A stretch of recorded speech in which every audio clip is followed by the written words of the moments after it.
পুরুষরা আসেন, পুরুষরা। মহিলাদেরকে এখানে যাইতে দেওয়া হয় না, তো আপনারা থাকলে বুঝবেন না। একটু আপনারা সাইডে থাকেন।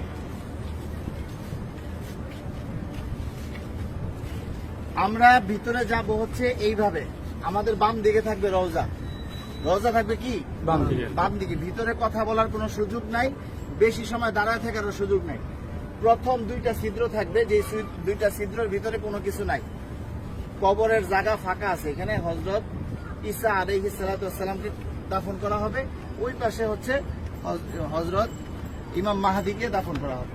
তো এই যে প্রথম দুইটা ছিদ্র ফাঁকা, এখানে অনেকে দেখবেন সালাম দিতেছে, ভিড় লেগে আছে। এখানে সালাম দিব না, আমরা সালাম দিব হচ্ছে এইখানে। এইখানে এই ছিদ্র বরাবর ভিতরে হচ্ছে রাসূল সাল্লাল্লাহু আলাইহি ওয়াসাল্লামের রওজা। এই জায়গায় সালাম দিব। দেখবেন যে এরকম যেই ছিদ্রটা, এইটার সাথে কিন্তু কোনোটার মিল নাই, ঠিক আছে?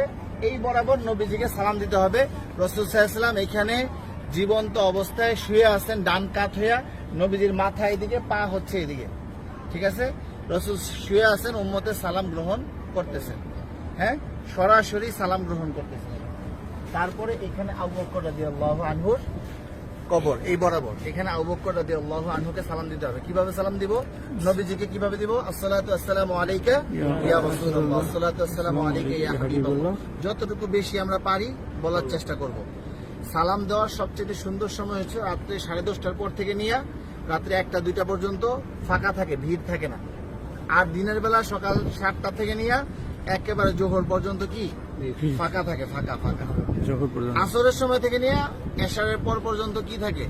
ভিড় থাকে। যত বেশি পারেন নবীজিকে সালাম দিবেন।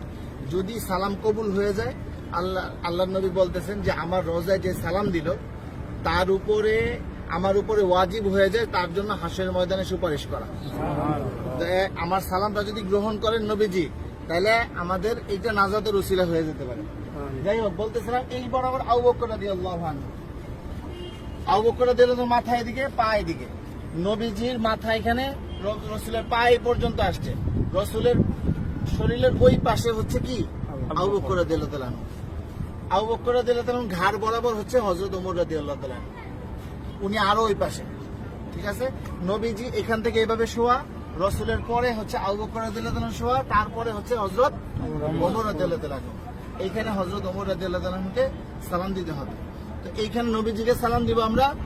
আর রাসূলকে অনেক মানুষ আমাদেরকে বলছে না সালাম দেওয়ার জন্য, তো আমরা নিয়ত করব যে আমাদেরকে যত মানুষ সালাম দিতে বলছে তাদের সকলের পক্ষ থেকে সালাম, আসসালাতু আসসালামু আলাইকা ইয়া রাসূলুল্লাহ, ঠিক আছে? তারপর আবু বকর রাদিয়াল্লাহু আনহুকে সালাম দিব, হযরত ওমর রাদিয়াল্লাহু আনহুকে সালাম দিব। তারপরে এখানে কোনো কিছু নাই, ফাঁকা আছে কবরের জায়গা ভিতরে। আমরা এদিক দিয়ে বের হয়ে যাব। এটা হচ্ছে পুরুষদের যে কোনো সময় খোলা আছে সালাম দেওয়া। আর মহিলাদেরকে ঠিক রওজার পিছন দিক দিয়ে দিবে সালাম দেওয়ার জন্য একদিন। কথা বুঝতে পারছেন? একদিন সুযোগ আসবে রিয়াজুল জান্নাহ নামাজ পড়ার জন্য, এবং সালাম দিবেন রওজার পিছন দিক থেকে। আর মহিলারা বাহির দিয়া প্রতিদিনই সালাম দিবেন আপনারা বাহির থেকে। হ্যাঁ, এই পাশে আসেন।